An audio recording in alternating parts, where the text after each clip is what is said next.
Hey everybody, it's your favorite gorilla here. I see we got Simbon in the chat already. Upset that I didn't start at 7, even though Mondays are always 7:30. But anyhow, today I thought we'd talk about some of our favorite starship classes there. I got the Hey there, John DeMarco there. I was just saying here the link is at the top of the chat. I should probably go and pin it here so that there. And hey there, pop culture curator. Bullshit. You had it scheduled for 7 o'clock earlier. Today? You did, yeah. I could have swore you did. No, Mondays has always been 7:30. All right. I'll believe you, I guess. Because I always do about an hour and a half, and then I go over to the virtual pub. Thursdays are 7 o'clock because Jep Nerdy at 8 o'clock. Neat. And apparently pop culture curator thinks the Constitution class is the best, and that's the end of the conversation. Personally, I favor the Defiant class. I just like the small, compact, sleek design with a lot of firepower. The what? I'm sorry, I wasn't listening. The Defiant class. Are we limiting this to Star Trek? No, I was going to mention that my favorite non-Star Trek there like Babylon 5. I'm partial to the White Star and the Shadow vessels. And hey there, Thomas. I think the best ship designs out there are the Iron Sky starships and the Stargate SG-1 ships. Well, the Stargate franchise ships. The main Earth battleship, the BC-103 or 302 or whatever the fuck it was. Okay. Because they look like actual ships that we could actually build. And they look functional. Yeah, according to Thomas, you like the Crossfield class. I don't even know what the fuck that is. That's the pizza cutter in Discovery. No. Honestly, the Discovery, if it didn't have that stupid triangle back, it probably wouldn't look terrible. But I don't know. I don't like Discovery, so.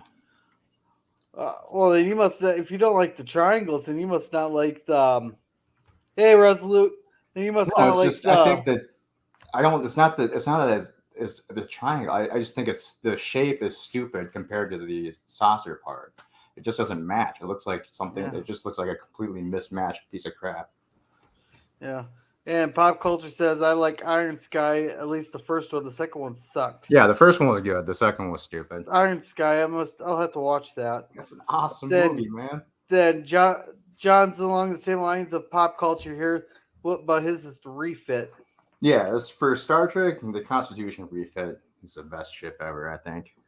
I don't know. Out of all the board... Oh, yeah. Hey, you're correct there. Yeah, you pinned the wrong comment, by the way, Gorilla. Yeah. Oops. Let's see. How do I unpin that? Unpin.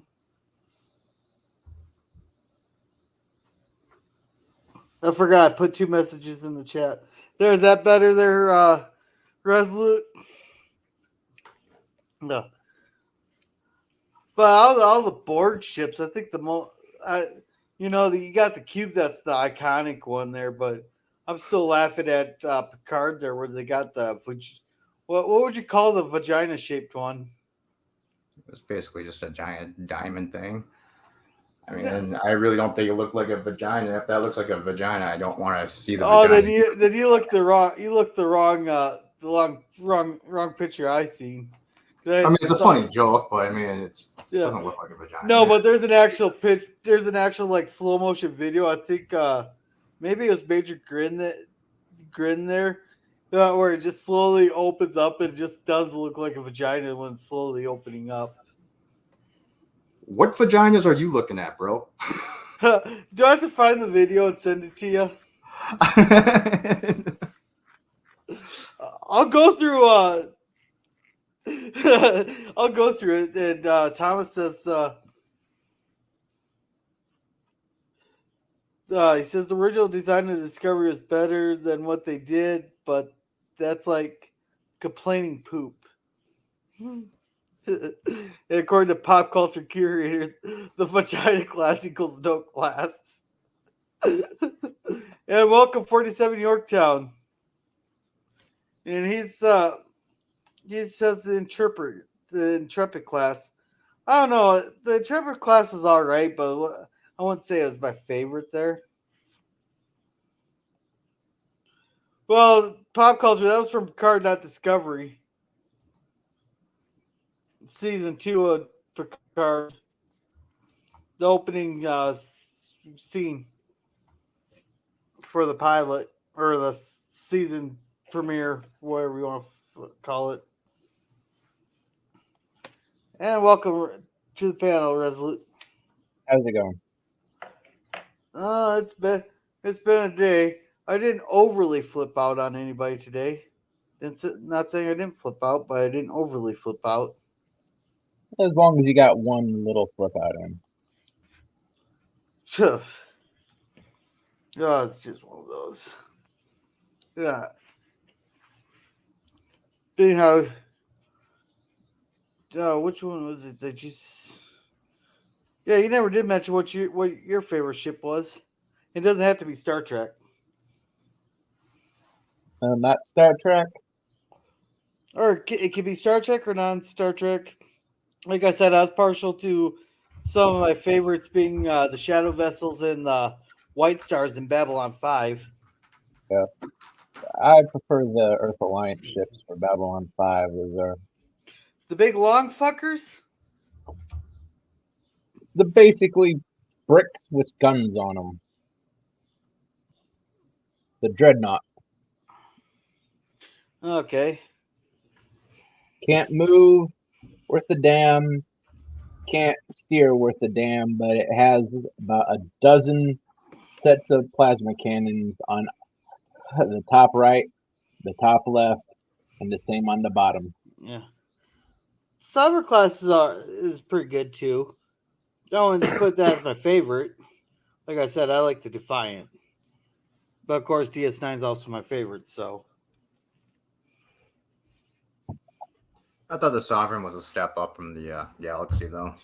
Yeah, the Galaxy. It just had a more classic Star Trek look to it. Well, the Galaxy was just an apartment complex in space. And the old bursts they're just cannon fodder.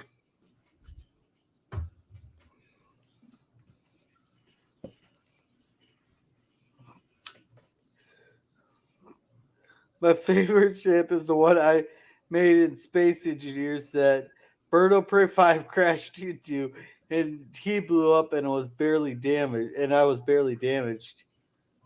Is Space Engineers a game or something? Yeah. It's Minecraft in space. Oh, okay. I gotcha. Never even heard of it. It's a good game. We were all playing it for a while, but then everyone kind of quit, so. Yeah, because we were all playing Minecraft now. Yeah, sure we are. That's a big step down. Well, I like the game, and my kid likes the game, so I've just been sitting there flattening out my little island there so I can build a huge mansion on it. Like, I'm talking huge. But it's kind of slow steps there, especially the design I was going for. Mm-hmm. So how many of you guys actually liked the original series Enterprise? The Constitution? The original one. The one from the series, not the movie. Yeah, that's a pretty good ship. Really? I hated that ship. I really did. I thought it was ugly. I thought it was obviously a model because there was no detail really on it because of the shitty resolution it was shot in, obviously. But I mean, it just didn't look real to me. Yeah, John DeMarco likes the original one there. And according to Thomas, the Krogans kept losing, so they ran away. It wasn't fun anymore. But, well, you gotta admit, for the 60s, it was a pretty nice ship for the 60s. Yeah. Right.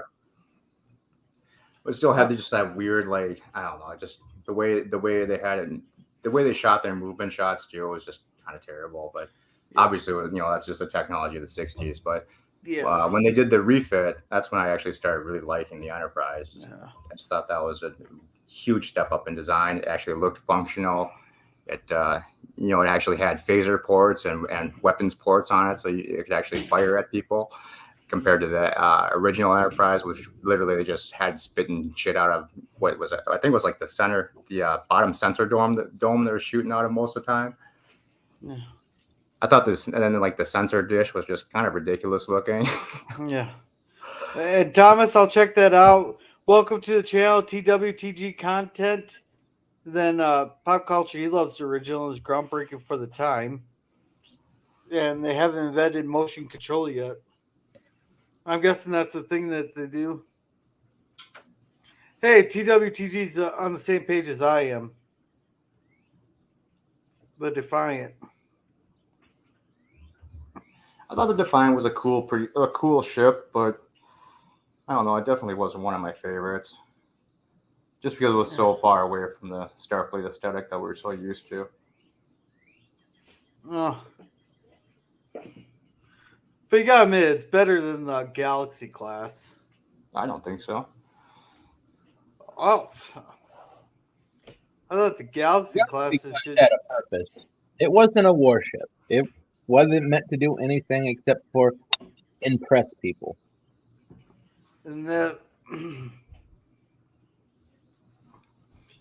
I think the Galaxy class was fine. I just think they utilized it shitty in the show. Yeah. Well, I think they built the Galaxy class as just to wave the big dick of the Federation around, because they tamed the Klingons and the Romulans hadn't stuck their head out. The Cardassians weren't no match.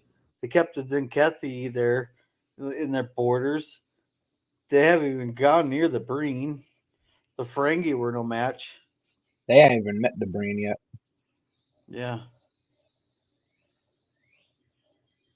Yeah, it's a ship with it's a gun with engines. What more do you want? There, pop culture.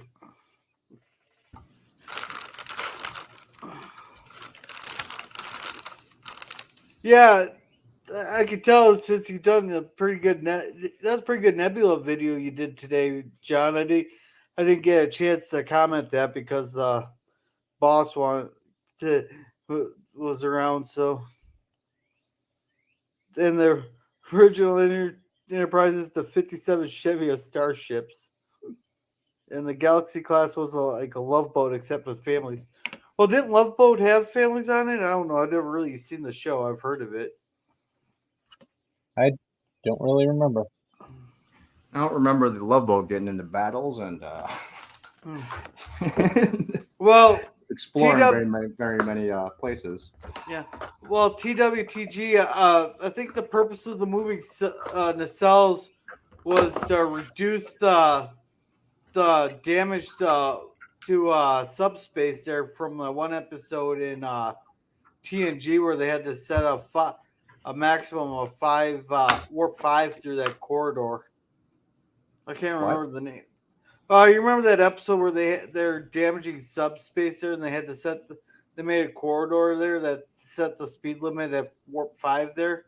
I think that was the purpose that they designed the nacelles that way on Voyager. Oh yeah, I was supposed to get around the warp 5 limitation. Yeah, because they were damaging subspace, which was a stupid story anyway. Yeah. And apparently, Love Boat was for dating and web anniversaries. Which one was the Jaeger class? It was the Voyager that was combined with the Maquis Raider.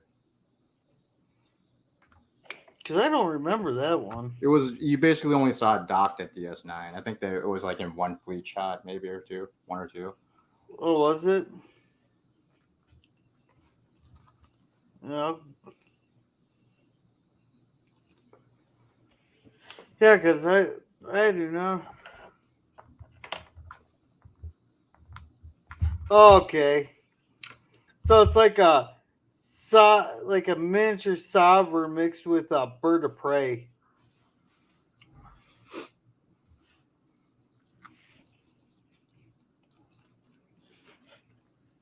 Your guess is good as mine, John. I don't know why they. Yeah, but I seeing the picture of that the Jaeger class. It's a mix between either an intrepid class and a bird of prey. I would think because they didn't have the parts for all those shots. It was a little too early for CGI, so they just got a bunch of interns and said, "Here's a bunch of model parts. Stick what you can together. We need it for a shot tomorrow." Holy shit, that ship appeared in a lot of episodes. I never noticed. 1, 2, 3, 4, 5, 6, 7, 8, 9, 10, 11, 12, 13, 14. It showed up in like 20 some episodes. Yeah, but it was always just parked somewhere. It's not, it like never did anything actually important. Yeah. I don't know. It's better looking than the. Like that. But it has to be more useful than the Oberth class.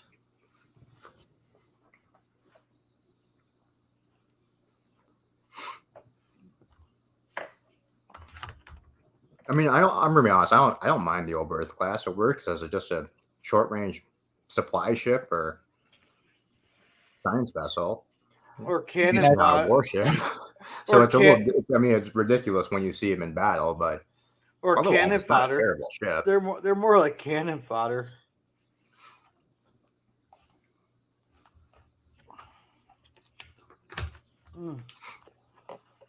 The ships I really don't like are like the one nacelle ships. Those are just weird looking.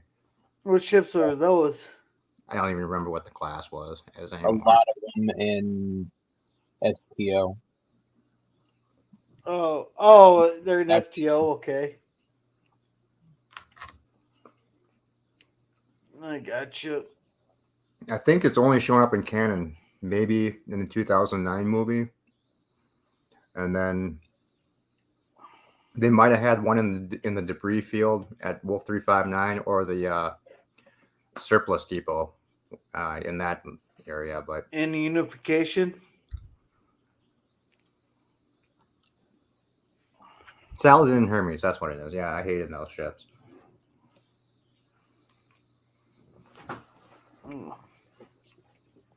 Though I do say I do like the Jemadar battleship though, that big one that the Valiant tried taking on, which that captain should earn the title of Dumbass of the Year.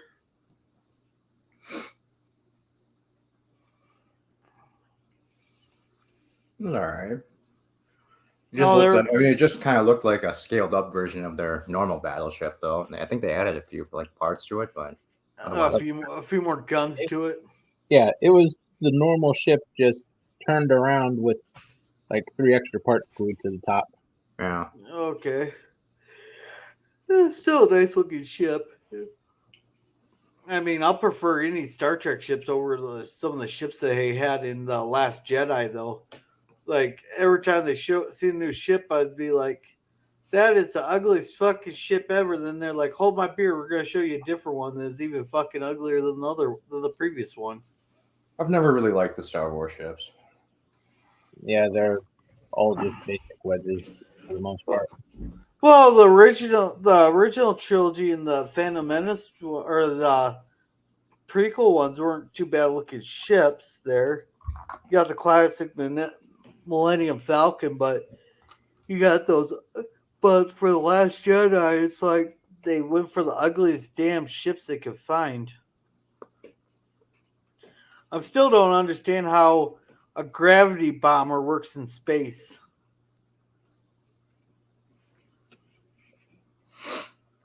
Well, it doesn't.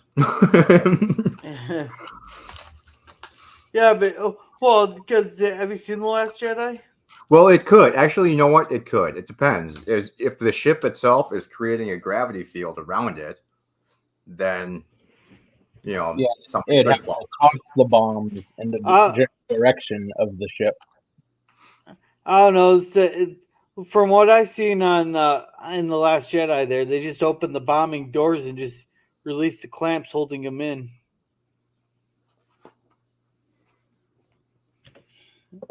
I see Thomas is making reference to the new S&W there. I do like the look of the Enterprise in the new Star Trek show, Strange New Worlds. I mean, it's kept mostly to the Constitution class with a few slight changes, but they just made it look more modern than what the '60s was. Oh, There, there's a lot more modern. yeah, because you can't get by with the '60s look in a brand new show. There'd be outrage from they'd turn off any new fans. I Well, mean, some Makes people say you sense. could just because of, like, it worked when they did it on DS9 and then on yeah, Enterprise. but if they didn't do that on DS9 the way they did it, because that was a fan episode, that was strictly for the fans of Star Trek for their 30th anniversary there. If they would have changed anything on that, then there would have been such an outcry.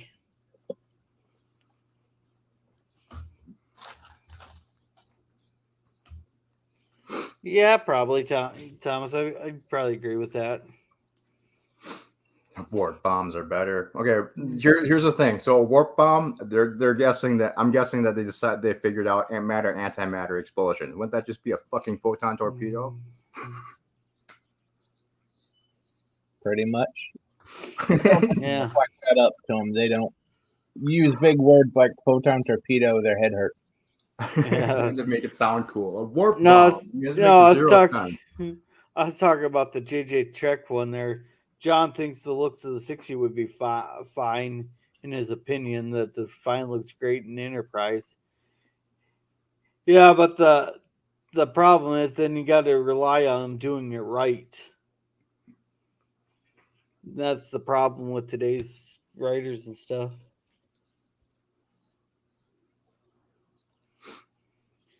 Yeah, that still didn't make sense though that they made a warp bomb just basically looking through a telescope at a battle that took place a light year away. Uh, So what kind of telescope were they using? Because if it was a light year away, it would have taken a year for them to actually get those images. I'm guessing And then like I think they said the show is taking place 2 years after the Discovery events. So in 1 year, they were able to create a warp core. That makes zero sense. well, the telescopes. I think they could give them leeway with their telescopes, so they're using like radio or X-ray. No It still has to move at telescopes. the speed of light, Jordan. Subspace telescope. Yeah, but if you want to be lenient with their telescopes, they developed it in like a year and a half, 2 years. If you want to be lenient with it. Sure.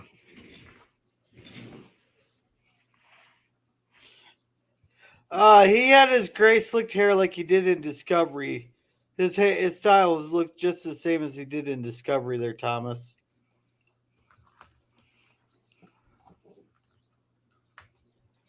Exactly. Where did the antimatter come from? I mean, if they had said that a ship crashed on their planet and they found it, then okay, that's believable. They could reverse engineer that from there. But and if there was still antimatter on the ship, they could use. But creating antimatter on their own, I mean, we can't even do that yet. We can, but it's in such tiny amounts. It's completely pointless. Well, we've created our own warp bubble so far, like a tiny little millimeter one. Or nanometer, I mean. This is a tiny little fucking thing that some person managed to somehow produce. But it was nothing. It's just enough to make an article or two about.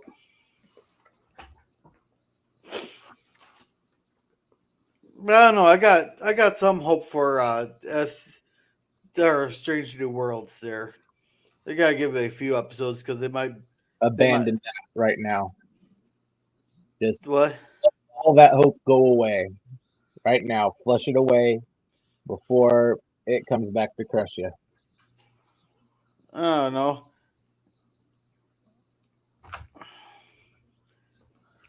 So far, I like the first episode, even if the warp bomb part didn't make no damn sense.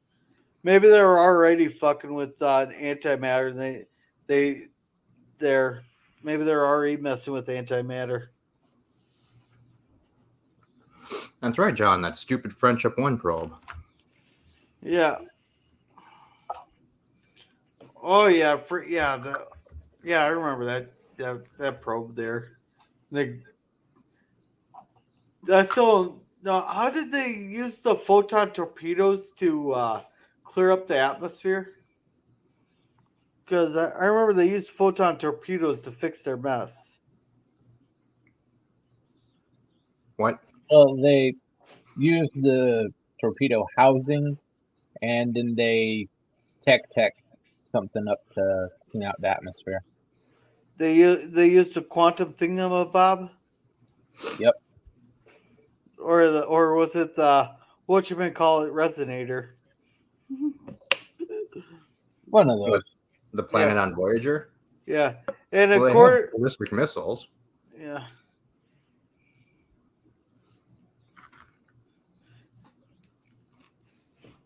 And Thomas, your answer to that is quantum.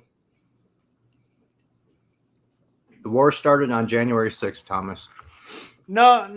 Some of the flashbacks there, it all started with the Summer of Love in 2020.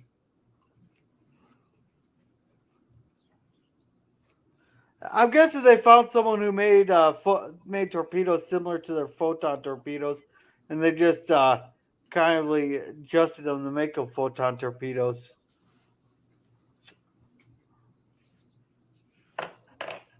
Okay. Okay, thanks, John.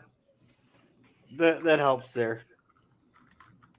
So basically, they use something. They use the torpedoes to clean up the radiation with some other kind of radiation. But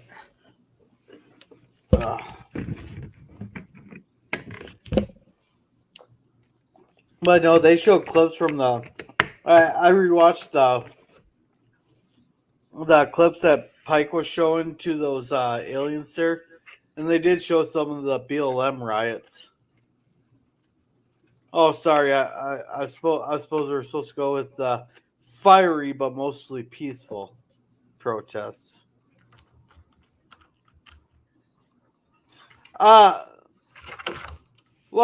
Thomas, there is already a video out there. A person actually put a counter on there. I think they fired like 56 torpedoes.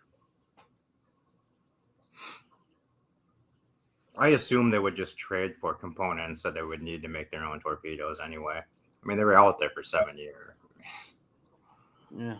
It seems, I mean, they could build anything else, but it seems stupid they wouldn't be able to build their own photon torpedoes. Yeah. And John, but yours would be way better, I bet.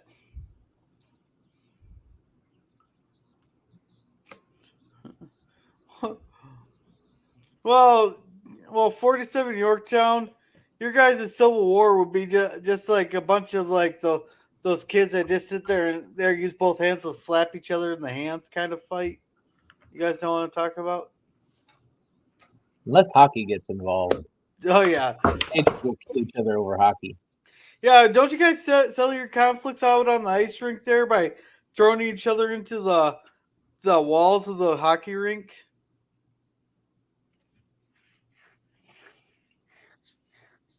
There, cause I've seen some of those hockey matches there. They can get pretty violent there.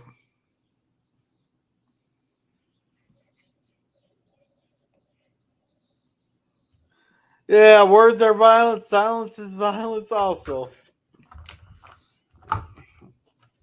Honestly, the sad thing is that there's a lot of people that actually feel that we are on the verge of civil war right now. It's kind of ridiculous. Yeah. Settle down. If it got to that point, it'd be pretty one-sided. Yeah. Well, our little community here is just proof that we can all get along there, because a lot of us all have our different views there and all that, and we all get along pretty good. Like me and Elihu are on two separate sides of the completely different sides of the spectrum there, but me and him get along on Vile Mike's channel. Exactly. I give a little shit to the California people, but that's a different song. That's a whole different. But that's just me giving them shit because they give a shit about our area. So I gotta give them shit back. Yeah. It's just a lot easier. They're just ignorant. They've never left the state. So No, Vile Mike, he's well, been there's to California, and well, when you're in Vile, California, it's a garbage dump. Vile Mike said he's been to 25 states. But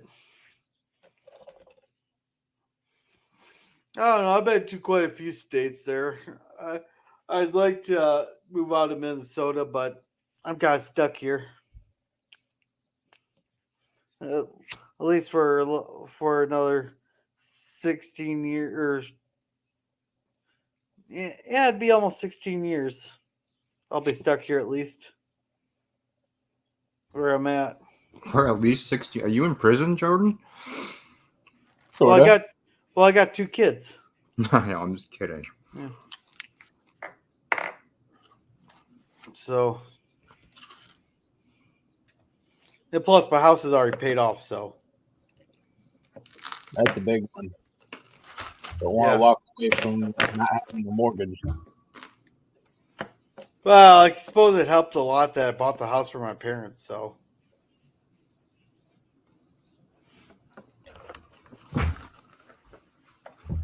Oh, shoot.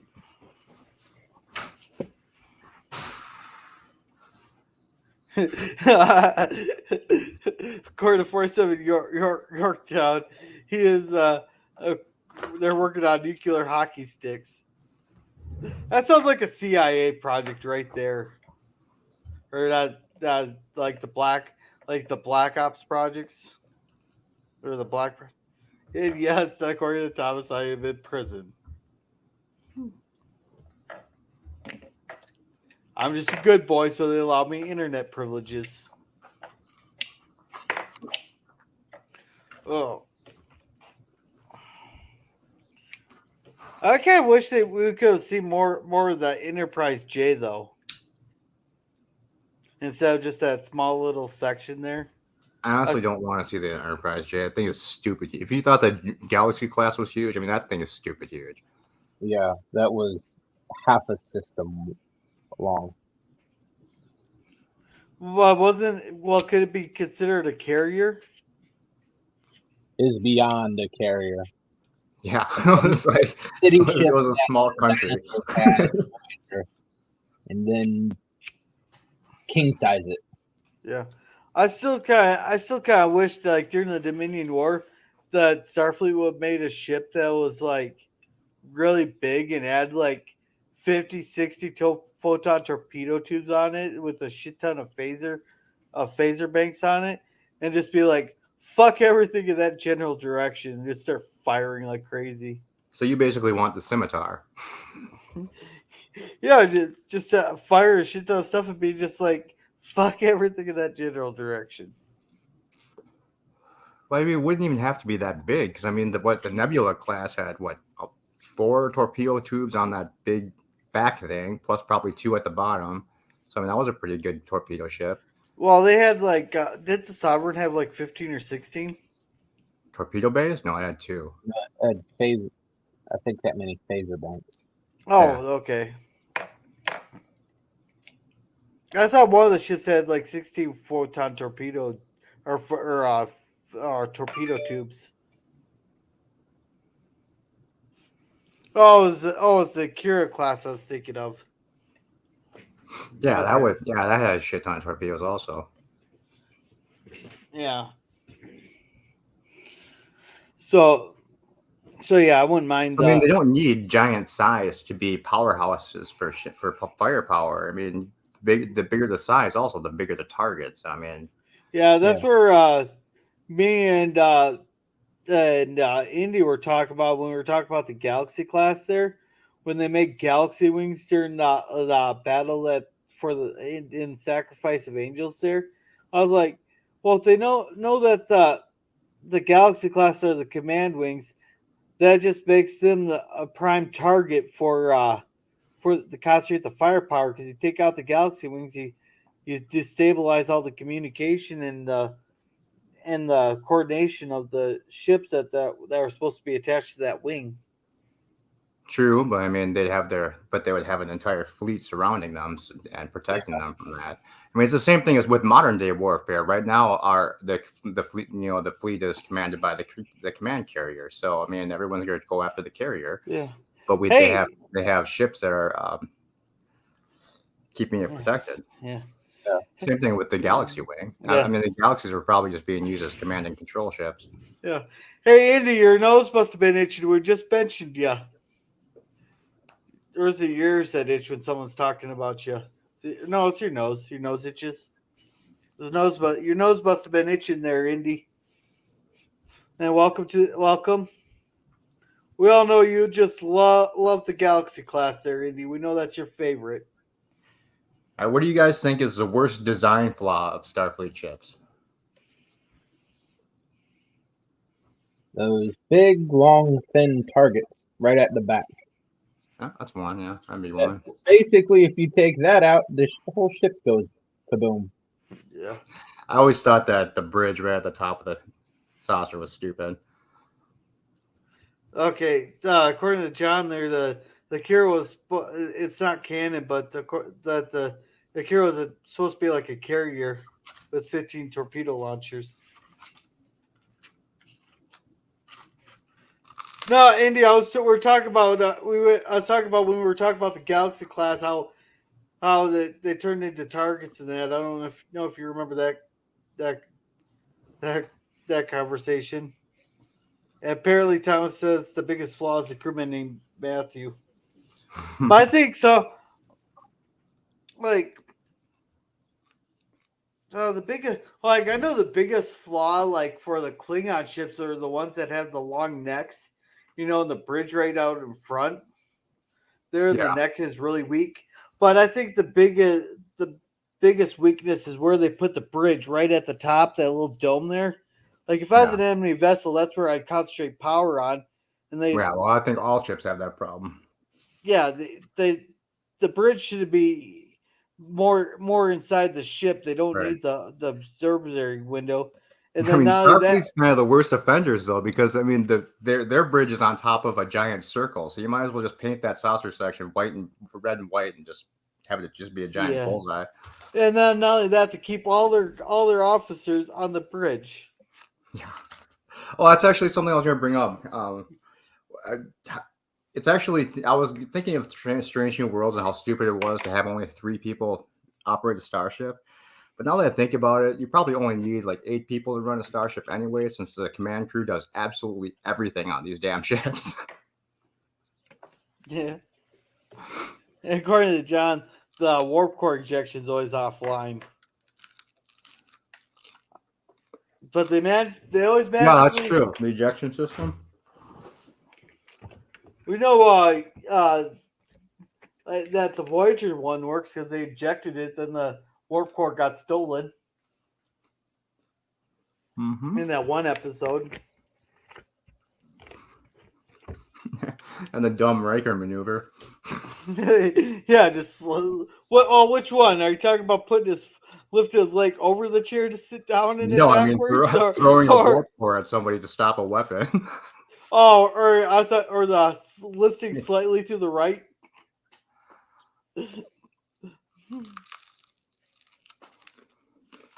Yeah. Well, they are women, so they don't need many. That's true. Women are about a dozen men, so yeah. Star Trek 3 showed you need more than a few people to operate a starship. Right. Oh yeah. Yeah, especially if the automation system fails. But Star Trek's kind of always been a little bit inconsistent, because it does seem like the main bridge crew does absolutely everything, and everyone else is kind of walking through hallways. Yeah. Just standing at a computer console, not really doing anything. Yeah. Or you get the men walking around in skirts there. Or I don't know if you remember that from Encounter at Farpoint. I mean, even the in the original series, I mean, it was a little bit more believable because they wouldn't send their entire command crew down on away missions. It'd be like one or two of them plus like a bunch of random like No, it was always other people. Spock. It was always Spock, McCoy, and Kirk. And if it was a dangerous mission, they send a red shirt or two, just so the red shirts would die.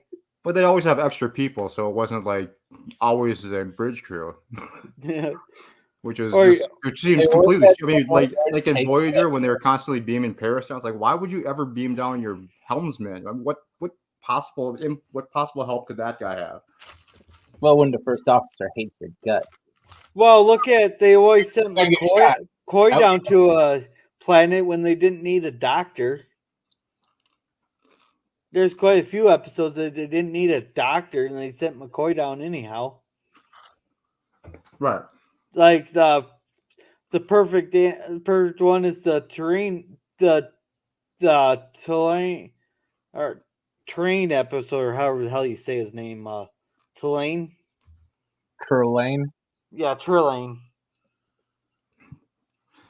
They didn't need Bones in that one. Proto Q. Yeah. I believe he is actually Q Junior in one of the books. I'm not sure about that one though. Well, that's one of those, but books aren't considered canon, but some of the books are better, are just as good as the. That might have been, depending on when the book was written, they might have used that as from people, taking people who claim that that train was a Q there. They just written a book around it.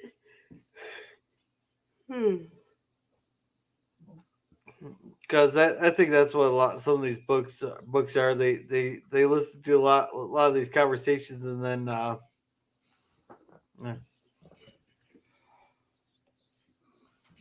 dang, according to Cinema on there, he's more powerful than the Q because TOS is the best show. You're right. I'm sorry, Thomas. Yes, Trelane. Oh, okay. Oh, I actually have that book. I have that whole trilogy. I haven't gotten around to reading it yet, but once I set my hammock out, I'll start reading it. I've only tried to read one Trek novel. It was the Titan book. I just couldn't get through it. It was like 4 chapters. They literally just kept repeating the same scene over and over again from other people's points of view. Check out Star Trek Destiny.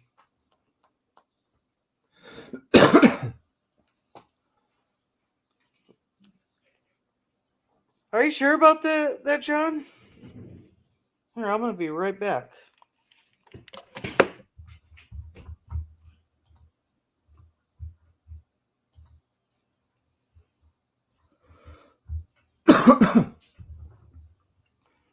Q squared was only one book, huh? Yeah, I've just never been into I've never really been into Star Trek books just because I hate reading in the first place. So. Yeah. I'm too fucking lazy. Rather just watch an episode. Okay. Now, there was a different series called Continuum. Oh, what Trelane was in.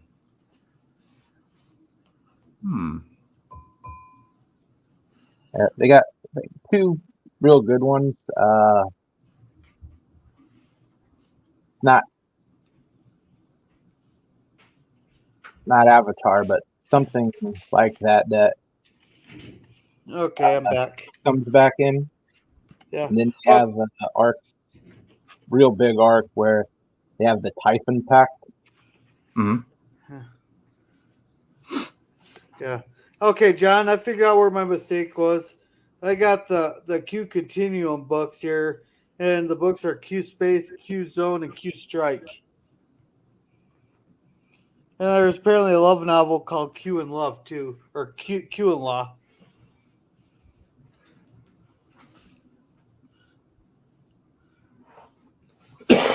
Oh, yeah, John I just said what it was. It? Yep, that was my mistake. I got the Q Continuum books.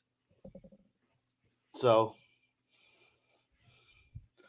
I actually got one of those Typhon pack books. How many are there in that little arc?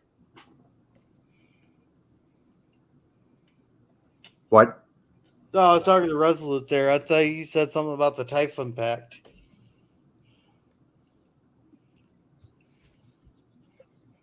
I'm not exactly sure. I made a crossover. I remember there was quite a few of them. Oh, okay. Some of them it was barely mentioned. Others it was the main focus. Oh, gotcha. But I like the Destiny books. Those are really good. Good there, because it's actually a Borg origin story that's actually plausible, makes sense, and it's still the humans' fault.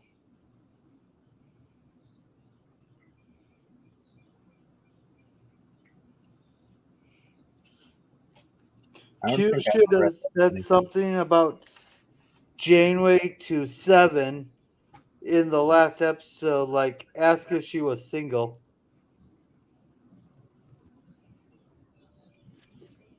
And that's why we don't like. That's why we don't have artificial intelligence there, Norman.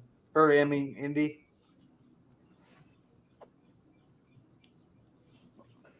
Because it always ends badly, especially when the two artificial intelligence we've already designed or developed had to be shut down. It had to be shut down. I'm pretty sure I talked about that a couple times. Do you remember hearing about that one? What? About the two artificial intelligence that we designed so far that they had to shut down right away. Like one had to be shut down after a month because they let it talk to people on the internet. Then after a month, all it was doing was swearing and making racist comments. Yeah. They aren't actually artificial intelligences; they're more like virtual simulators. Yeah. Then there's another one. They had the artificial intelligence sit there and talk to each other, and they eventually designed their own language that they couldn't understand, so they had to shut them down.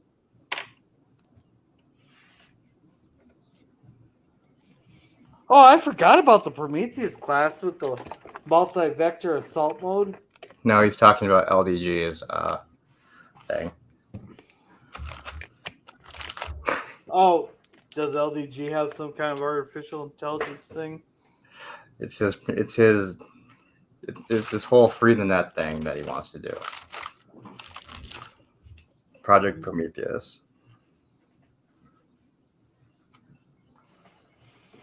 Well, I think if the artificial intelligence doesn't go on a homicidal rampage, I don't think they'd shut him down, unless you get the one that's all it's doing is swearing and making racist comments or the or they can't understand what they're saying. I mean, it wouldn't even matter. It's not like they were isolated computers. So. Yeah, Yeah. they weren't getting nuclear codes or anything.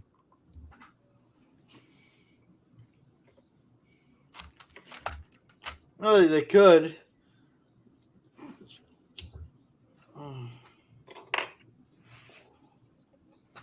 I doubt they could. It's basically two brick computers talking to each other over one cable. Yeah. No Wi-Fi cards, no nothing like that. So even if you had a cell phone near them, they can't access the radio frequencies. Yeah, computers aren't magical creatures. They can't just develop their own components when they need them. You never know. Not yet, at least. Eventually, they might be able to if we start developing like androids and stuff. Or you get the rogue robot at a factory that makes the stuff. There's already super realistic sex bots that are being developed in Japan.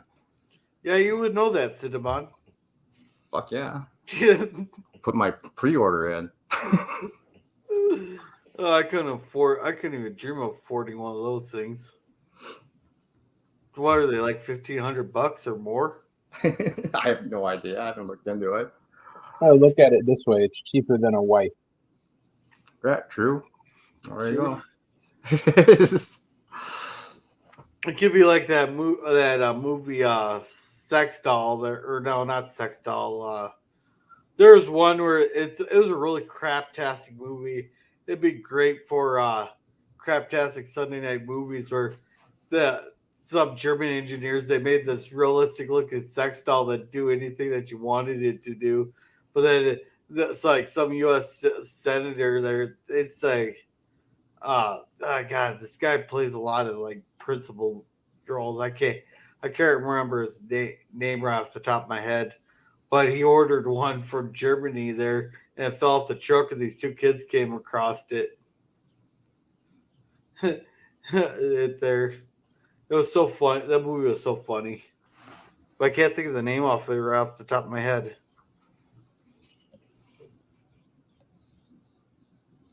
I've never watched Futurama, Thomas.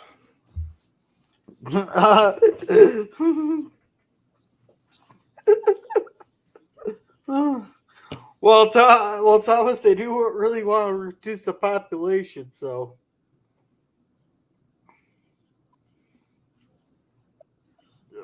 Yeah, that'd work better than the method they're trying now.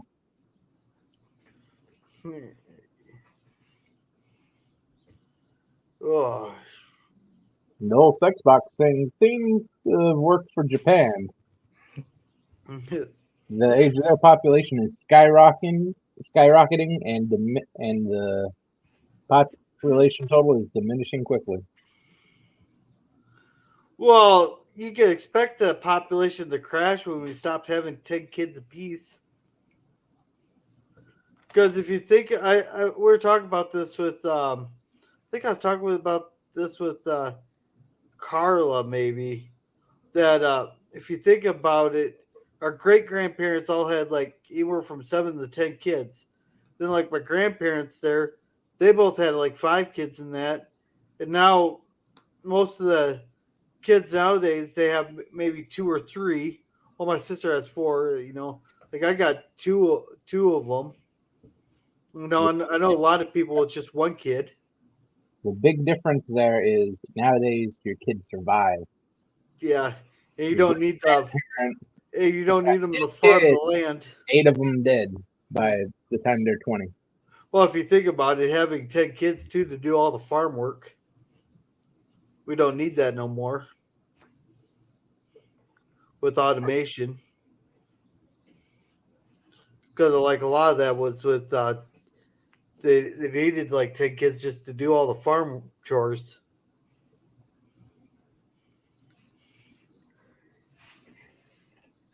Or to help with the cooking and all that stuff, like in the Waltons, which apparently they're remaking the Waltons, or they remade the movie or something, according to Moonjumper. Yeah, I read the book The Adolescence of P1 when I was a teenager. A college student accidentally created an AI. I really wanted the AI to succeed back then. We must be writing something more here.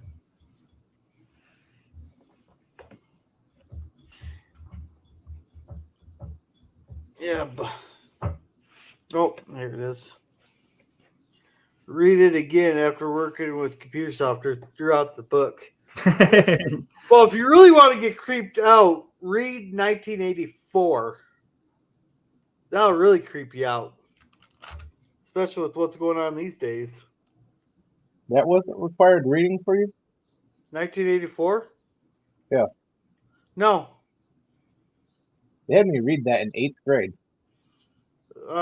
We've read, well, we had to read Tom Sawyer, Huckleberry Finn, Moby Dick, Romeo and Juliet, and I can't remember the others that they made us read. Lord of the Flies. Yep, that was one of them. What was the other one? Fuck. Yeah, we read a lot of weird books. Yeah. Yeah, I watched the movie, the 1954 version. That kind of just creeped me out. Only it's almost spot on, but just their tech just didn't look advanced enough. But of course, I tried watching the 2020 version. That one just hit the nail on the head there. That could it was an all right movie. I wouldn't say it was craptastic, but it hit the nail right on the head where they see a woman go into a congressman's house and they just assumed he was having an affair. He was, but that's a whole different song. But all they were caring about was a woman going into this congressman's house instead of any of his policy stuff. That was like, huh. That's like just like a one-time watch movie. That one was.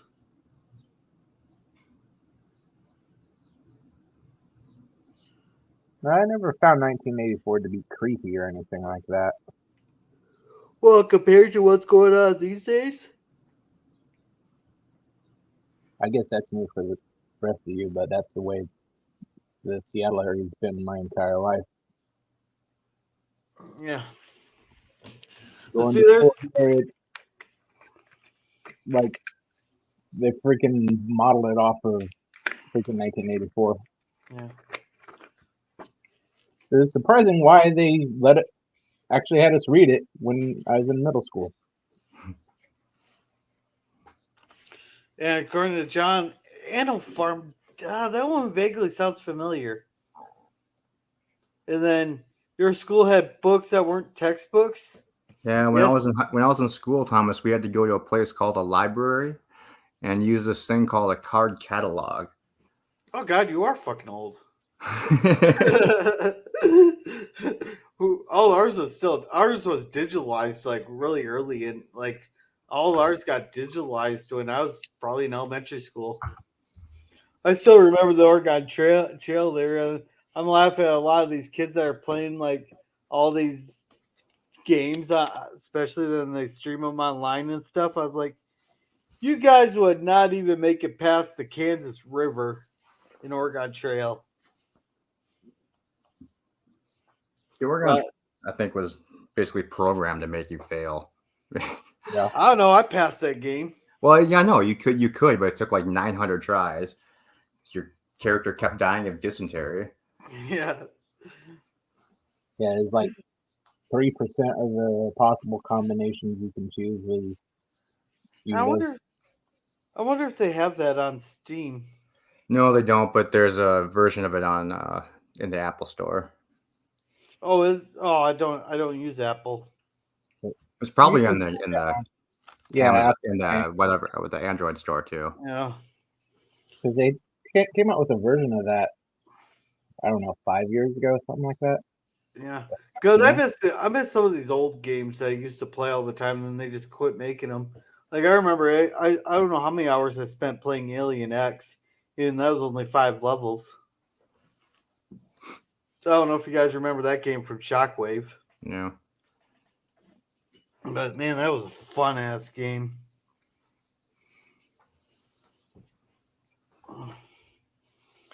But uh,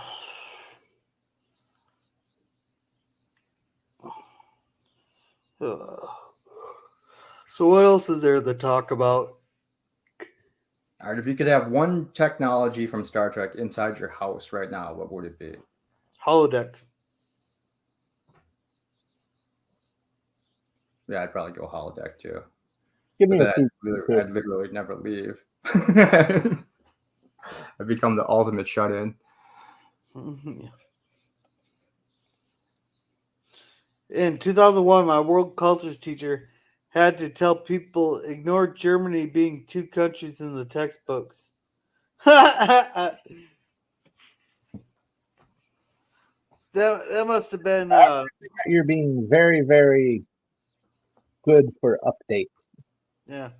Let's They see. got rid of the card catalog in my local library, Yeah. and they magically found money to get all these new textbooks that said basically Iraq was evil, Iran was evil, and anyone who has oil but us is evil. Yeah. And pop culture curator and John both say replicator. Pop culture also wants a transport apparently. And welcome Kevin Johnson. I think I seen you over on Orange River's stream. He must have just ended or something. But welcome to the channel there. And apparently you want a replicator too. Yeah, the So I want, replicator Why seems wouldn't you pretty want a cool. replicator? see, I want a holodeck and I can replicate anything. Like, because from what I've seen people talk about on the holodeck there, it would make sense that the holodeck partially replicates like your easy stuff, but then makes like hollow images of other stuff, you know? Right. Well, I mean, they even say it does in the first episode. Oh, do they? Yeah, because there's when he's like, "Oh, these trees look real," and like most of these trees are real. Okay. So yeah, I could replicate anything on the holodeck that I'd want versus the limitation. That's true, Thomas. And actually, a transporter would probably be better than a replicator because you could just beam whatever you wanted to yourself. Yeah. So yeah, Indy, you, real stuff. so Indy, you want a Stuff, though. so Indy, you want a transporter on the street corner so the hookers just beam to you, right? No, I want the transporter on the street corner because I don't want people being able to beam into my house and steal my stuff. That's true. Oh, okay. Larry Niven did a whole thing about that in some of his books, where it's like the rich had all these when transporters first came online on Earth, the rich had them put in their living room, and then of course all their shit got stolen. Oh, and apparently, Simon, you must go storage buying. Heck yeah. Yeah, my dad does that too. So these next two comments are for you. All right, I regret them. So yeah, I'm still working, by the way. So if I'm not in the conversation that much, Oh, you still working really late, Indy?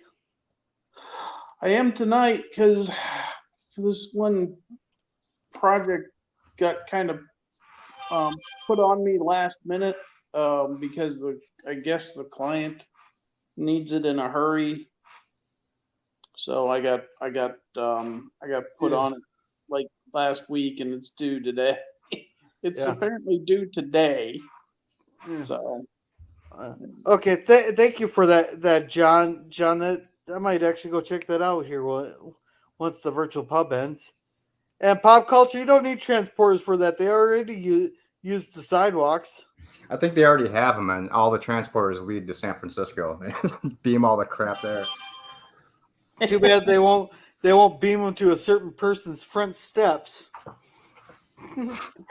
I couldn't even get close enough to go to the front steps there. you know, I had it's interesting you say that. I was having trouble with my refrigerator. I had bought it like 2 years beforehand, brand new refrigerator, and it died on me, and I lost like $300 worth of food. And so then it kind of fixed itself. And then 2 years after that, it broke again, and I lost about $250 worth of food. And I'm like, that sucks. yeah. And You I'm don't like, have like a backup freezer or anything? no. I did not. And I felt like, you know what would be great is if you took the handles off of the refrigerator and you mailed them, you shipped them to the president of the company that made the refrigerator as protest for how bad their refrigerators were. Well, you can't take them off. They're not that hard to take off. You're right, and I was thinking as an organized protest about, saying, look, your refrigerators are crap, fix them, and just have flood the guy's office with refrigerator handles. You're just giving them free parts at that point. They don't give a shit if their products. Yeah. Well, I had that where when a few months after the handle broke off the dryer there, and I went and called the store we bought it from, and goes, well, it's just a cosmetic problem, but we got handles here you can buy here. but he ended up just giving it to me because they considered it a cosmetic part. Like, how the fuck am I supposed to open the dryer with no handle? Yeah, exactly. And they don't care. These companies, they don't care. Yeah, but the guy was nice enough to give me a handle as a replacement because like we Yeah. spent like because we between the washer and dryer it was $1,200. So Yeah, exactly. So that was decent of them. yeah, And at the time, and it was funny too because at the time that I had to replace the refrigerator after it broke down the second time, I just decided I need to replace the refrigerator. But I also had to pay $2,300 out of my pocket to finish paying off the painter who painted my house, and then I also had $1,200 in tuition payment I had to make, and that $900 for the new refrigerator was on credit card because I was like, I got no extra money. I can't pay in cash anything else right now. Mhm. Because there was something else. Oh yeah, I think there was an $800 um, repair to the car and everything else. It's like it just all hit at once. Oh yeah, I hate that when everything hits at once. So anyway, Yeah.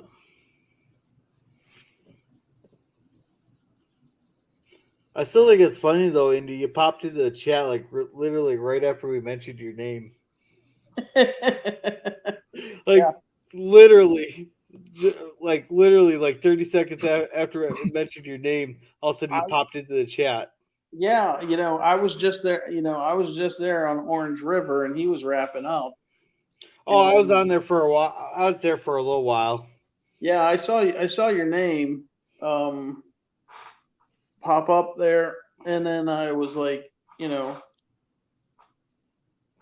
I'll wait until your stream to come and say hello. Yeah. So I decided to wait until your stream, and I'm saying hello. But yeah, Yeah.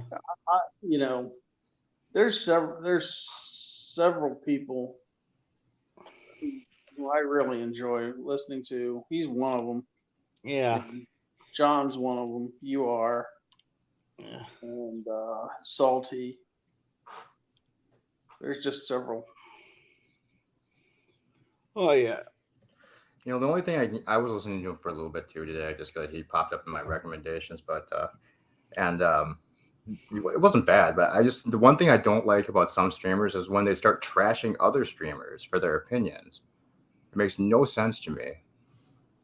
Yeah. Yeah, I don't tend to do that. You know, everybody has their own stuff. You know, I try not to at least. yeah. I mean, if you can't, I mean, I just don't get it. Make your points, but why do you have to trash other streamers? I mean, it's just, I mean, I get you don't agree with them, but I mean, saying that their opinions are purely reactionary and aren't based on any kind of critical thought is bullshit. I think that part of it is just you want to be um, reasonable, but every once in a while, you'll slip up, and then it's time to apologize if you trash on somebody else's stream for no other reason than you just tired or you've made a mistake, whatnot. Yeah. You know. So, Indy, are you gonna be making another video anytime soon? So I probably I'm gonna try to make something starting this week. I just got I I just got Play On, which you can record video, and then apparently you can cut out parts of it to uh, add to your own videos, so like clips and stuff. Okay. So I'm gonna have to figure. So I gotta figure out how to use that, because I want to start doing more more clips, and less. I don't want to do all these static photos. Especially when I talk about like the subtleties of Star Trek storytelling in TOS, because they're, and I'm not even talking about the big stuff like the political content type thing, but in Conscience of the King, there's all this death, there's all this reference to death that I just picked up on recently.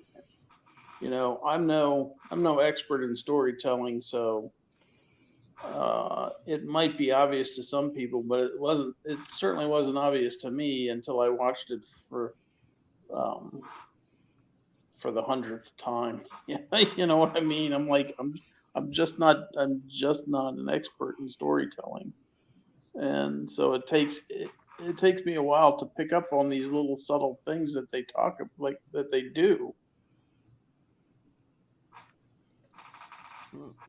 Okay. That'll be a really interesting video. I hope so. It's like one of them was Kirk and Spock Spock and McCoy are talking, and McCoy says something to the effect that command can be like a noose hanging around your neck. And I'm like, that's an interesting turn of phrase, and it's a reference to death. And there's all kinds of that stuff in that episode. So I thought, oh, that's really interesting that they do that. And like in the man trap, in the man trap, you see several people eating in the man trap, right? Kirk is eating on the bridge. Janice Rand eats a piece of celery.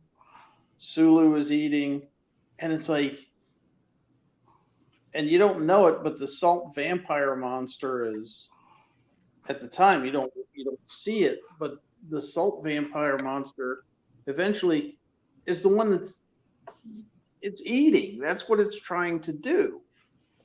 It's trying to survive. It needs to eat salt. So that's I think that's kind of cool.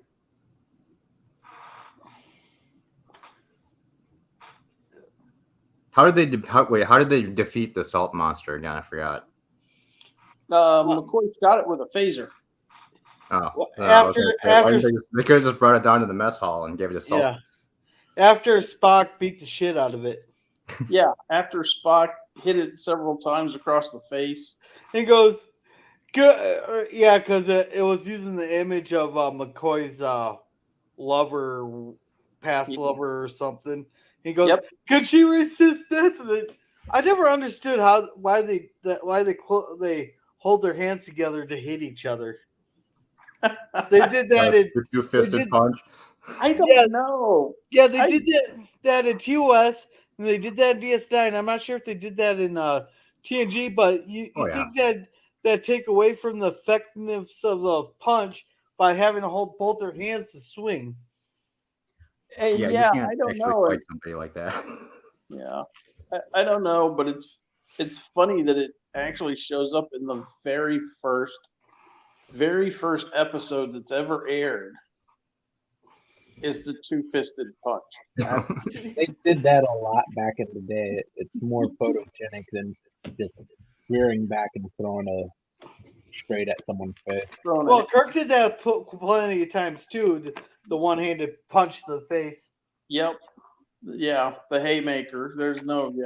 Yeah, but I've seen that plenty of times in like DS9 too. Where they especially when they're fighting the Klingons boarding the station. Yeah. And no, it wasn't Way of the Warrior, was it? Yeah. Yeah, Way of the Warrior. Oh yeah. Oh yeah. Kira Nerys just And Cisco did it too. Wailing on a couple of Klingons with the two-fisted punch, and I think Cisco. I think Cisco knocked one out. In the back of the neck. Yeah. Hey there, Airvic. Welcome. Hey, and you like the Titan? So you like the Luna classes? I almost forgot about the Luna classes. That's almost a forgettable ship. Yeah. Not very special. Anyway. Yeah. So. Oh. Mm. You ever have that where you just suddenly get just like super tired for like no reason? Yeah, actually. Generally happens when my can of soda is empty. Yeah. Hey, well, I'm on 8 days without caffeine, so. Oh, well, that's part of it too, right there. Yeah, you're coming down from caffeine. Yeah. Oh, John, that sucks. Yeah. Well, after I got that kidney stone there, because like I was going good, I went to bed a little bit early. I cut off from karaoke a little bit early from watching karaoke on Grambling Canucks there. I went to bed, and then all of a sudden, like 3 o'clock in the morning, I just woke up with a sharp pain in my side there, and I couldn't really get out of bed much on Sunday. I just like, so I slept for like 36 hours and stuff, like from Sunday to Monday there. Yeah. And, yeah. but then I just went and bought some cranberry juice like on the Monday there, and I drank like a gallon of cranberry juice. I've just been drinking juice since then. Yeah, I've had kidney stones. I was out for a week. It was constant pain. I had 12 of them. Yeah. At the same time, it was constant pain, Yeah. and I couldn't sleep. And I slept all right, but it wasn't like a. Go ahead. Like it wasn't like a restful sleep. I was able to sleep in that, but I slept for like 36 hours. Yeah. I just let the kid watch TV. And that's passing out from pain. Yeah. I have not passed out from pain. But I went to the doctor 3 times that week to try to get them to do something other than tell me they had to pass. Well, now they got the laser thing where they can laser it loose. Well, they had that, and that's the funny thing. They can break them up with ultrasound too, and they had that back then. It's like, why aren't you guys doing any more for me than just tell me drink plenty of fluids and the things have to pass? I mean, I'm in serious agony all week. Yeah, well, I learned from my dad. All week long. Yeah, I learned from my dad. Violent. Yeah, the real expensive lasers and the sonic stuff. You can have those if you start swinging at people. Yeah. Other than that, they're weighing. Can he wait, or are we gonna have to spend 10 grand on this laser? See, I always told my boss I'm in a pain level of 10, so they'll give me more than an aspirin. Well, I was ready. Yeah. I was. Yeah. I after a week of constant pain and not ever being able to find rest or even a comfortable position or being able to eat, it literally broke me. I'm sorry, it did. It's like, Well, I learned from my dad to drink cranberry juice, and that someone told me drink pomegranate juice, but I was just drinking about a gallon of cranberry juice and it dissolved it. Yeah, that's what I heard. Yeah, that's what people tell me too. My brothers have had them. All of us. So, But yeah, that last one, oh my God. It came out on Saturday morning. I was in the emergency room begging the doctor to knock me out. I was like, just give me something to knock me out so I can have something to just you know, get me past this pain.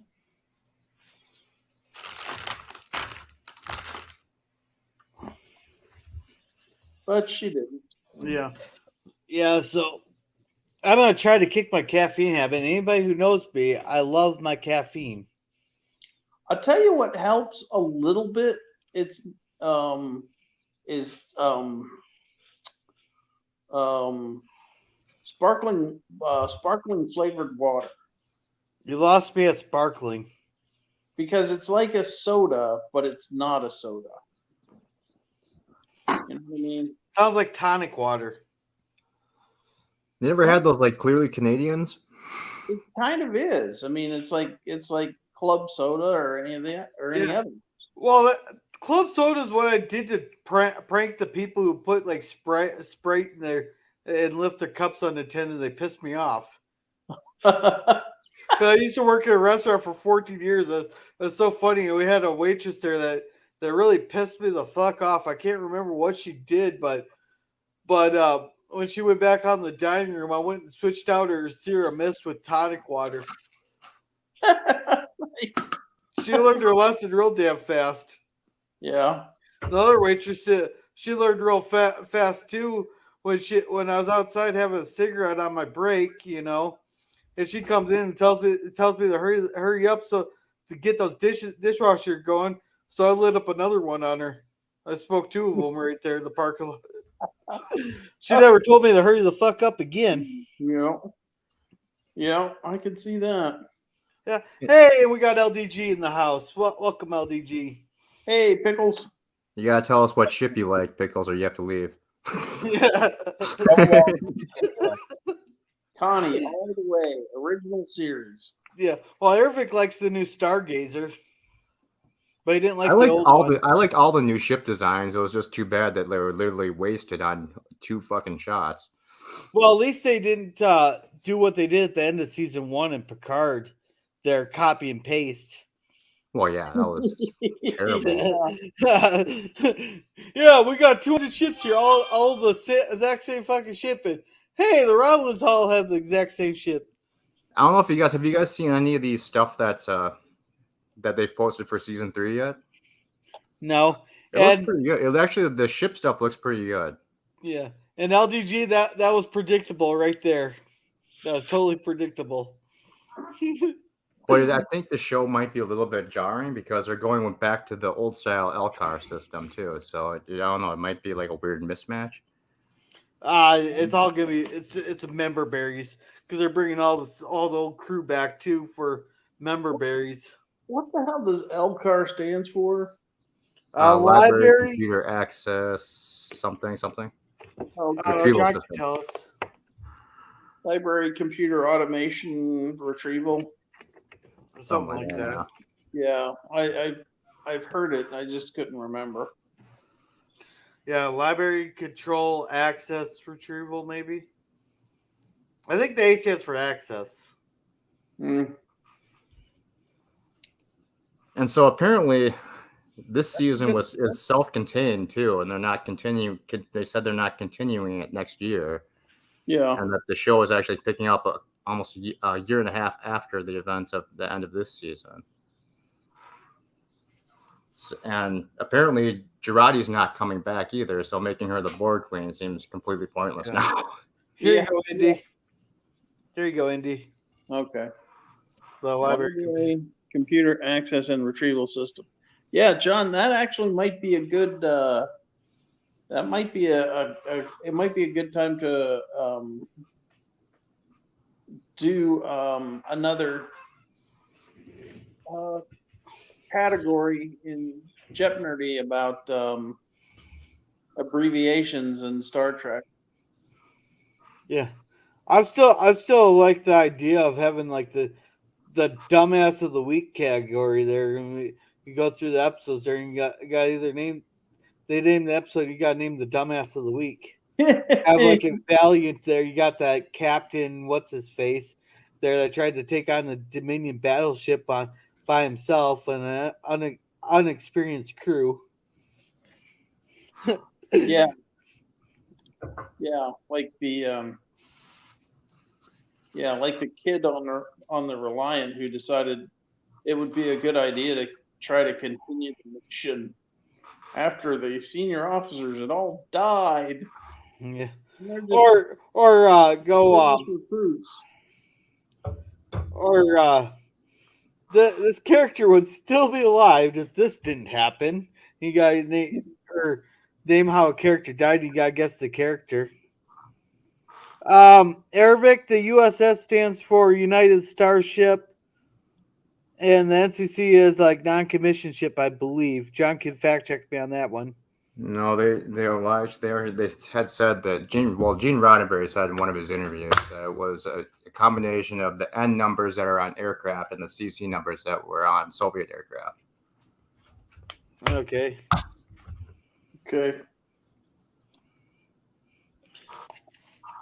Okay, and then NCC was never defined, but I thought that was like a non-commissioned ship or something like that.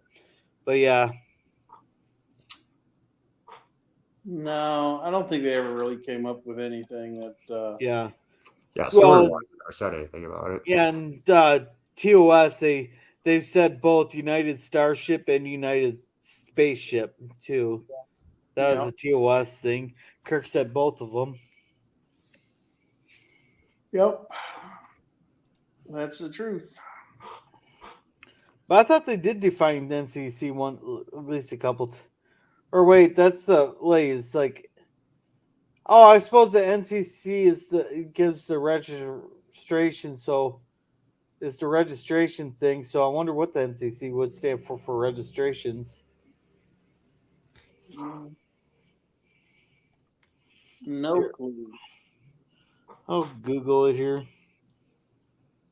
Because they've had to mention it somewhere along the line. Not really. Yeah. I don't think they've ever had. Don't really care about that sort of stuff.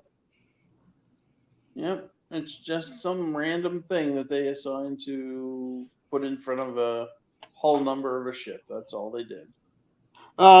According to Google here, it stands for Naval Construction Contract. So I'm guessing, which makes no damn sense at all. Yeah, well, it's the Navy in space. Yeah, but you're not going to put Naval Construction Contract in front of the name of your ship, in front of the hull number of your ship. It's like it's just dumb. Who cares what construction? Who cares what construction contract number it is? That's just dumb. Yeah, but I think it should be something more like commission code, naval commission code. That sounds more realistic. That's a little bit better. Yeah, it just depends. Because like the ship I was on was a fast frigate, right? Yeah, but did it have like a short serial number so that they could recognize like the parts and stuff? So they called it a fast. So my ship was a fast frigate. So it was FF 1096. That's what it was, and a destroyer is DD or DDG if it's got guided missiles, which they all do now, or CVN is like carrier vertical carrier something. So, okay, that's a cool fact there, John. That could be a trivia question, a $500 or 500-point trivia question right there. See, that is cool. Yeah, the NCC for me always just made sense as just like a tail number on an aircraft that always starts with N. Yeah. That could be like that's kind of like the facts there. You know that punk scene in Star Trek 4? Yeah. That was actually inspired by a real life event. Yeah. What? Yeah. I saw that somewhere recently. Yeah. Yeah, Leonard Nimoy, he was walking down the street in New York City there when he heard this loud banging sound. And he's wondering what the hell that noise was coming from.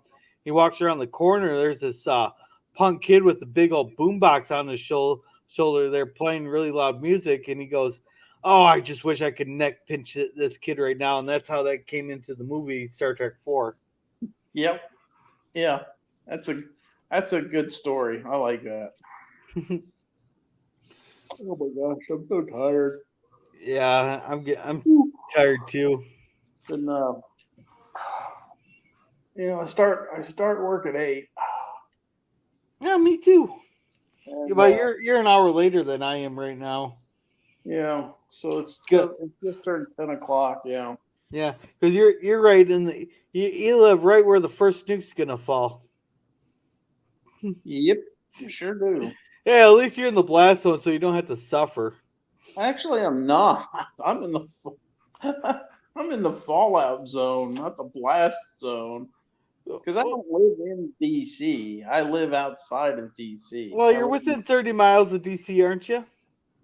Uh,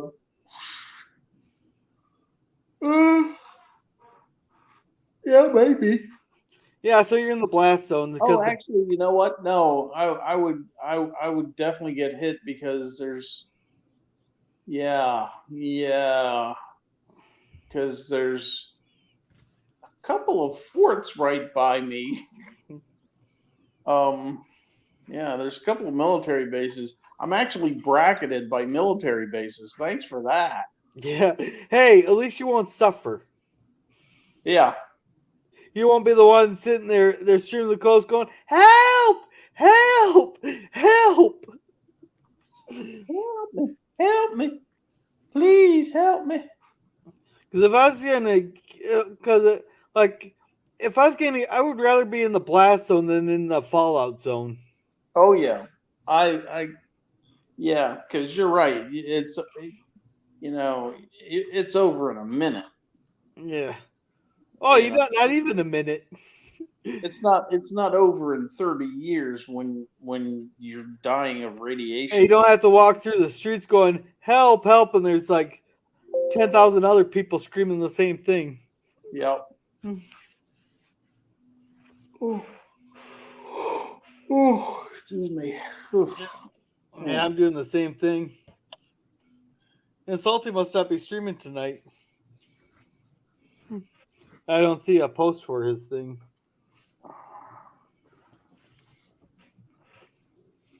I gotta put some WD-40 on this damn chair. It's squeaking like a mother. I need to get a whole new chair. The butt print in my chair is getting uncomfortable. Yeah. Yeah, I need that too. Yeah. But I have one for the office. I got a cushion. I'm not happy with it. But it was like one of the better rated ones on Amazon. So yeah, I might look into getting a new office chair here. But I seen like those X chair prices. I was like, "Holy crap! I don't care what damn Bongino says. I ain't paying that much for a damn X chair." Yeah, no kidding. Those things are expensive. If they want to sponsor me, they can go for it. Yeah. If you guys need some office chairs, I've got extra office chairs. You do? I do. Where's that at? Well, I'm in Minnesota. It wouldn't cost that much to ship. Well, okay. I'm trying to get up there later on this year anyway. Yeah. Well, Cinnabon, I'm gonna probably be going up to the cities here pretty soon. Actually, my parents are coming down in a couple of weeks too. My parents live up there in the cities also. I don't know if you know where Hastings is. Oh, you probably do, but yeah, that's where my parents live. Nice. Very cool. Yeah, I've got a couple from storage units and then a couple from offices I've closed over the years. So chairs is stacked up right now. Yeah, I got a pretty nice chair. And then I got this chair. I'm here sitting at my dining room table. I should be sitting in my office, but um, Okay, Salty yeah, is gonna stream tonight. He's just setting up his new PC. Okay, I just haven't seen a thumbnail, so that's why I was wondering. right. He doesn't do his pre thumbnails no more, except Right. for Friday night. They used to do like a thumbnail. He'd set up a couple hours ahead of time so people would know. Yeah. It is a free gift, Thomas. Don't tell anybody though. It's supposed to be a surprise.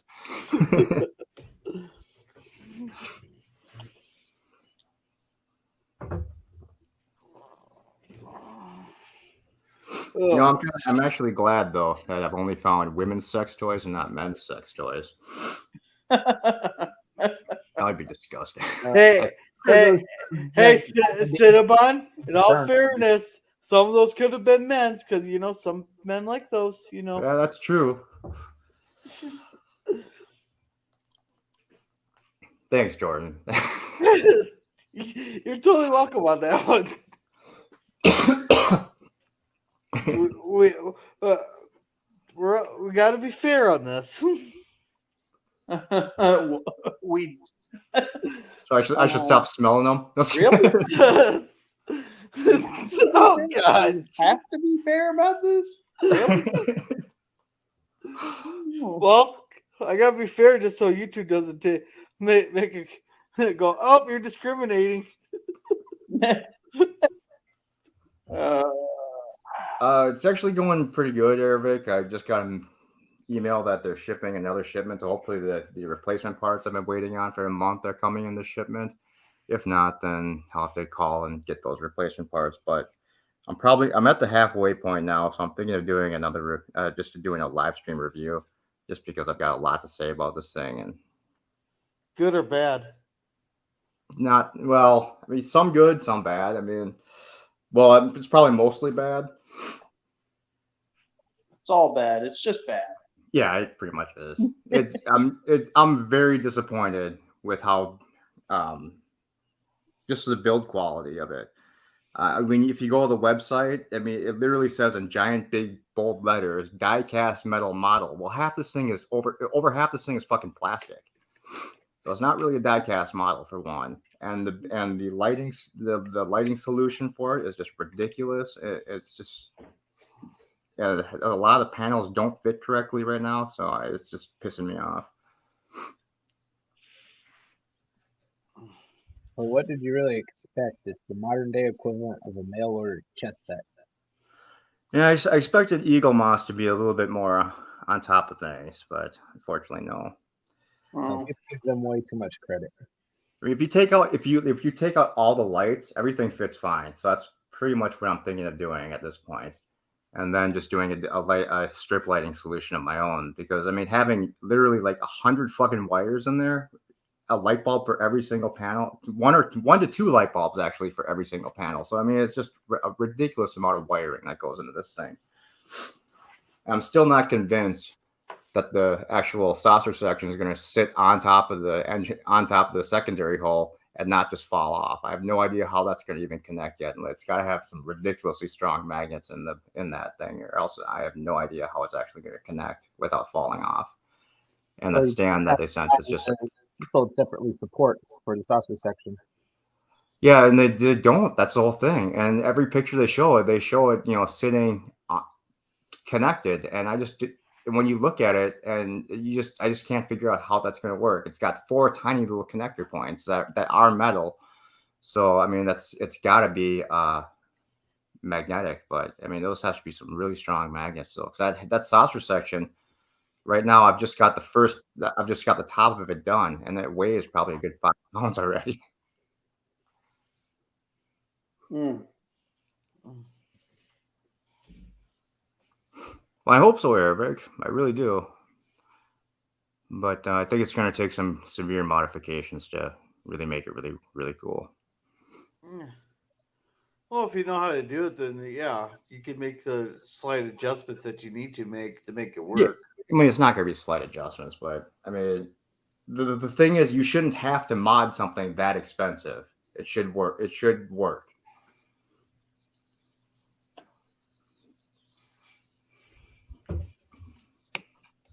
And according to John, you'll be getting your anti-grav units as the last shipment. So you're going to need it.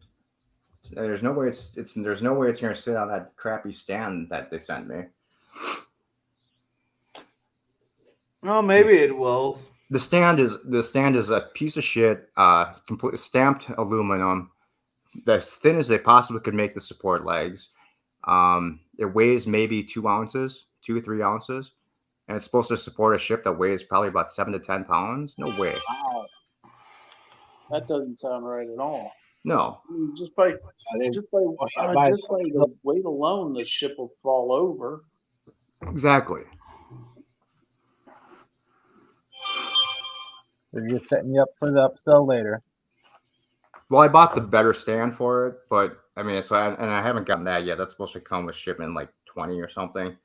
So we'll see. But the way it looks in the picture, it's just still the one single post that goes up to the bottom of the engineering hull, and it just doesn't seem like it's going to be stable. It doesn't look like it's wide enough to be stable to keep that much weight stable.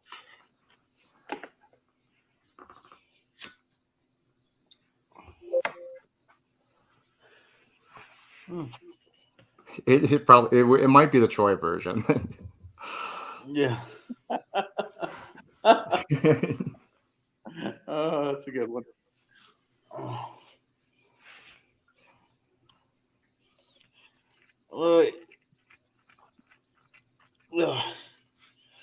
I still don't see why they had her on the bridge and not just have her sit in the office and then maybe show up every once in a while. How are you going to stare at her chest that way? Because she was there to evaluate Picard for active return to duty. That's why she was there. And Riker was captain in all but name. That's my headcanon. You know, I wonder how many people that she's caught staring at her ass or tits on the ship, you know, because she could sense that they're staring at her. Especially the outfit she wore. Yeah, maybe.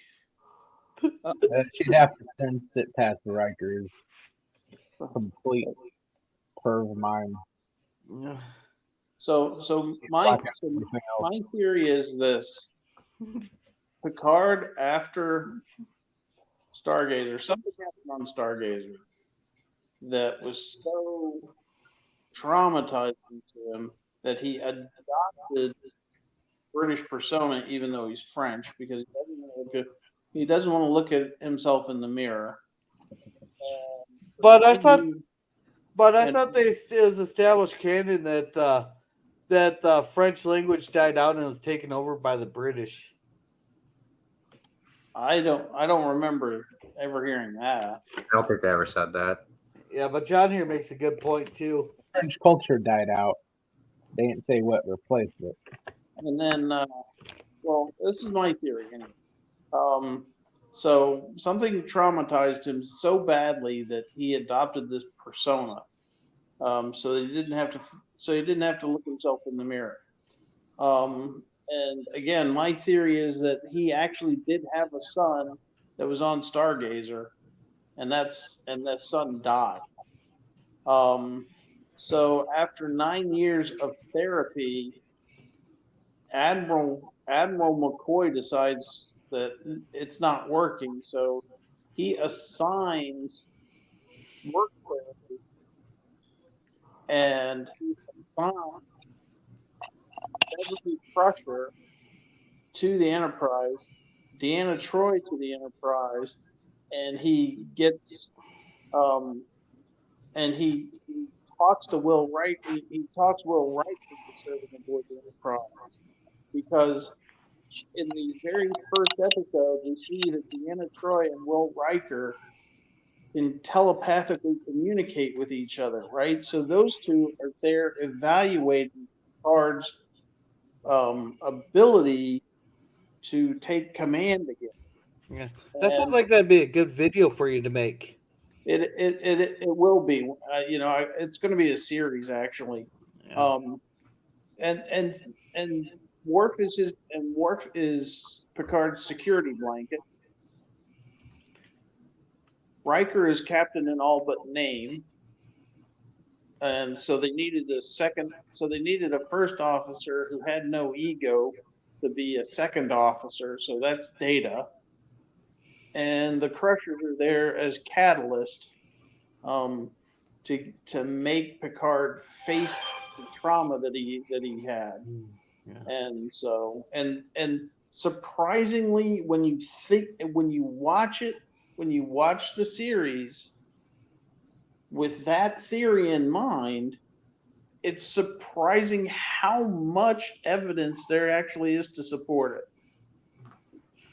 Okay. Did you guys want to keep going, or do you guys want to migrate over to the Salty's channel? I Up think to you, Gorilla. No, I'm leaving it up to you guys. I think I'm ready for. I'm just about done here with my job for tonight, and I'm ready to go to sleep. Yeah. Quite honestly. Well, I think I got a few things I got to do around the house here, so let's end it here. So, you guys want to plug your channels? Yeah. So mine is Norman Dixon currently. It'll be Indie Tiger as soon as I figure out how to do the whole whatever it is they call it, corporate channel thing or whatever. And my latest video is on the Starship, the Galaxy Class Starship, and what I think it might have been intended to be in universe. Okay. Cool. Resolute. Subscribe to my channel. I just need 3 more to hit 300. And I do watch parties for Tuesdays and Saturdays. But more importantly, get me over 300. All righty. We'll get you there. Cinnabon, when's your next live stream? I'll probably do something once the new parts come in. I'll probably do a halfway review of the Enterprise. And then since Thomas brought it up, I wasn't going to bring it up until I actually did it. But I do have a storage unit coming up, most likely. Hopefully, it's not closing for another 15 days or so. But I put such an enormous bid in, I'm pretty sure I'll probably get it. So it'll be the biggest unit I've ever got. It looks like it's full of awesome collectible shit. So it should be a really good one. Hopefully, I'm hoping it'll be the first 10 grand unit I have. All right. And make sure that storage unit videos. Yeah. Yep, and make sure to check out John DeMarco. He does a lot of cool videos. He does a couple a week there, but mostly on Monday he drops a video there. And also check out Thomas Potts. He has a couple Minecraft videos in there.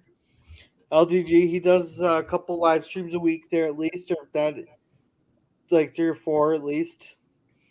There, that fun to swing into. Pop Culture Curator, if you ever want to see some of the stuff that some of the places where stuff's been filmed and all that, check his channel out. It's really interesting. You just got to see the Brady Bunch there this last video. And let's see, 47 doesn't have anything he said. Eric doesn't have anything. I'm not sure about Kevin Johnson if he has anything. And you said TWTG's on a hiatus. I think that's everybody that was in the chat. Yep, that's everybody. So, all right, if you guys want, we're heading over to the virtual pub. Let's do a gorilla raid party right there. Okay. We'll see everybody. Have Just a good start night. And Oh, remember, Thanks Later. for having me on. and remember to be a gorilla.